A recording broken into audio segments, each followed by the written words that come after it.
नमस्कार मंडळी, श्री स्वामी समर्थ. स्वामी समर्थ तुमच्या सर्वांच्या सर्व इच्छा आकांक्षा पूर्ण करो, हीच मी स्वामींच्या चरणी प्रार्थना करते आणि आपल्या आजच्या व्हिडिओला सुरुवात करते. आज रविवार आणि आज आहे भाऊबीज आणि यमद्वितीया.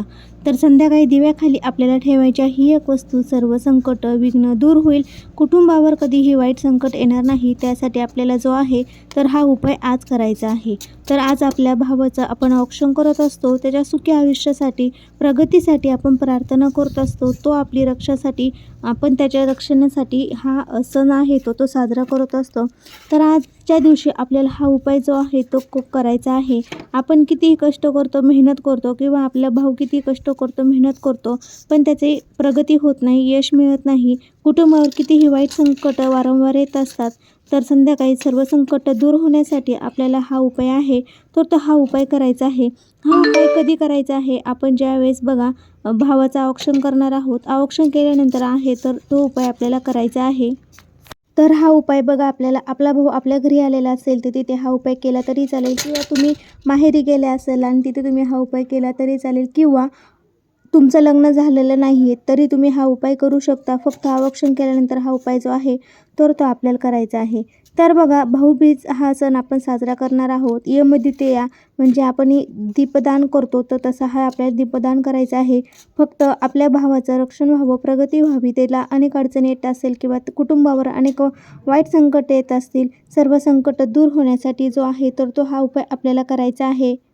बघा, तुमचा भाऊ जर तुमच्या घरी आला असेल तर तुम्ही औक्षण करण्या अगोदर भावाला जेवण वगैरे करायचं आहे, स्वयंपाक करायचा आहे, किंवा तुम्ही भावाला तुम्ही माहेरी गेला असाल तर मिठाई वगैरे घेऊन जायची आहे. आणि तुम्ही आपला भाऊ घरीच असेल तर गोडाधोडाचा स्वयंपाक करून त्याला जीव घालायचा आहे. त्यानंतर भावाला तुम्ही भेटवस्तू द्यायची आहे आणि भावाने देखील बहिणीने औक्षण करताना भेटवस्तू कोणतीही द्यायची आहे, किंवा ताटामध्ये तुम्ही 1 रुपयाचं नाणं टाकलं तरी चालेल. ताट हे रिकामं ठेवायचं नाही. त्यामुळे भावाने बहिणीला थोडी का होईना, छोटी का होईना भेटवस्तू ही द्यायची आहे. असा हा आपल्याला भाऊबीजेचा सण साजरा करून घ्यायचा आहे. आणि सण साजरा केल्यानंतरच आपल्याला संध्याकाळी ही दिव्याखाली आहे तर ती ही एक वस्तू ठेवायची आहे. तर त्यासाठी बघा, आपल्याला काय करायचं आहे, कणिक मळायचं आहे. कणिक मळल्यानंतर आपल्याला त्यामध्ये थोडीशी हळद टाकून, मीठ न टाकता आपल्याला त्याची कणिक मळून घ्यायची आहे. कणिक मळून घेतल्यानंतर आपल्याला हा चौमुखी दिवा आहे तर तो करून घ्यायचा आहे. फक्त आपल्याला बहिणीला मासिक धर्म किंवा सुतक विटाळ असेल तर हा उपाय करता येणार नाही. तुम्ही हा उपाय करू शकणार नाही. इतर बहिणीने केला तरी चालेल, लग्न झालेलं नसेल तरी हा बहिणीने उपाय करायचा आहे. पण आपल्या घरामध्ये सुतक विटाळ किंवा मासिक धर्म असेल तर तुम्ही हा उपाय करायचा नाही, हे लक्षात ठेवायचं आहे. तर कणिक मळून आपल्याला चौमुखी दिवा हा तयार करून घ्यायचा आहे. औक्षणाचं ताट घ्यायचं आहे, त्यामध्ये 1 रुपयाचा शिक्का घ्यायचा आहे, सोन्याची अंगठी घ्या, त्याबरोबर सुपारी घ्या. तुम्ही त्यामध्ये तांदूळ घ्यायचे आहे, गोडाचा तोंडामध्ये गोड घालण्यासाठी तुम्ही पेढा, बर्फी किंवा साखर घेतली तरी चालेल. आणि आपल्याला कुंकू मिक्स करून ओला गंध घ्यायचा आहे आणि दिवा हा आपल्याला कणकेचा तयार करून घ्यायचा आहे. 2 मुटके देखील आपल्याला घ्यायचे आहे. अशा प्रकारे तुम्ही औक्षणाचं ताट करायचं आहे. खाली तुम्ही पाटावर समोर रांगोळी काढायची आहे. रांगोळी काढल्यानंतर भावाला पाटावर बसवायचं आहे. बसवत असताना तुम्ही दक्षिण दिशेला तोंड होणार नाही याची काळजी घ्यायची आहे. उत्तर पूर्व दिशेला कुठेही तोंड झालं तरी चालेल, फक्त दक्षिण दिशेला तोंड होणार नाही. औक्षण करताना आणि भावाचं तोंड हे दक्षिण दिशेला होणार नाही याची काळजी घ्यायची आहे. भावाला टोपी डोक्यामध्ये घालायला लावायची आहे. त्यानंतर भावाला ओवाळायचं आहे. सर्वात अगोदर गंध लावून त्याला तुम्ही अक्षता लावून सोनं आणि 1 रुपयाचा शिक्का फिरवायचा आहे. मग मुटके तुम्हाला भावावरून ओवाळायचे आहे. अशा प्रकारे औक्षण करून ओवाळून घ्यायचं आहे. इडापिडा जाऊ दे, बळीचं राज्य येऊ दे, असं म्हणायचं आहे. आणि भावाने बहिणीचं ताट हे रिकामं ठेवायचं नाही, त्यामध्ये तो 1 रुपयाचा शिक्का देखील आपल्याला टाकायचा आहे, किंवा तुम्ही कोणती भेटवस्तू देणार आहे ती टाकायची आहे. तर अशा प्रकारे औक्षण वगैरे करून घ्यायचं आहे. भावाचा नमस्कार करायचा आहे किंवा बहिणीचा भावाने नमस्कार करायचा आहे. औक्षण झाल्यानंतर कणिक मळून त्यामध्ये थोडीशी हळद टाकून हा दिवा तयार करून घ्यायचा आहे.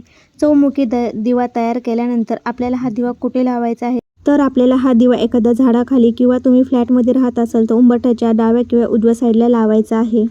दिव्याला आसन द्यायचं आहे. त्यामुळे आपल्याला तांदळाने, अखंड तांदळाने स्वास्तिक काढायचं आहे. स्वास्तिक काढल्यानंतर आपल्याला 4 बिंदू आणि 2 लाईनी त्याला वढायला विसरायचं नाही. आणि तांदूळ आपण कधी पांढरे ठेवायचे नाही. त्यावर आपल्याला हळदी कुंकू टाकून हा दिवा त्यावर ठेवायचा आहे.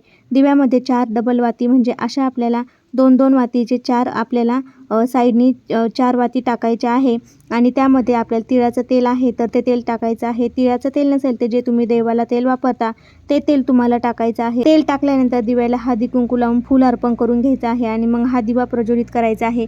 दिवा प्रज्वलित केल्यानंतर आपल्याला मनोभावे प्रार्थना करायची आहे. सर्व संकट विघ्न दूर होऊ दे, कुटुंबावर कधी वाईट संकट येऊ देऊ नये, भावाची प्रगती होऊ दे, अडलेली कामे मार्गी लागू दे अशी प्रार्थना मनोभावे करायची आहे आणि हा दिवा आपल्याला प्रज्वलित करायचा आहे. तर असा हा दिवा आपल्याला लावायचा आहे. तर हा दिवा आपल्याला एखाद्या झाडाखाली, तुमचं स्वतंत्र घर असेल तर तिथे एखादा झाड असेल त्या झाडाखाली लावा. तुम्ही जर फ्लॅट सिस्टीममध्ये राहत असाल तर उंबरठ्याच्या डाव्या किंवा उजव्या कोणत्याही बाजूला लावायचा आहे. तर हा दिवा आपल्याला यम द्वितीय म्हणून यमाच्या बीजेच्या दिवशी यमराजाच्या नावाने आपल्याला हा दिवा जो आहे तर बहिणीने लावायचा आहे.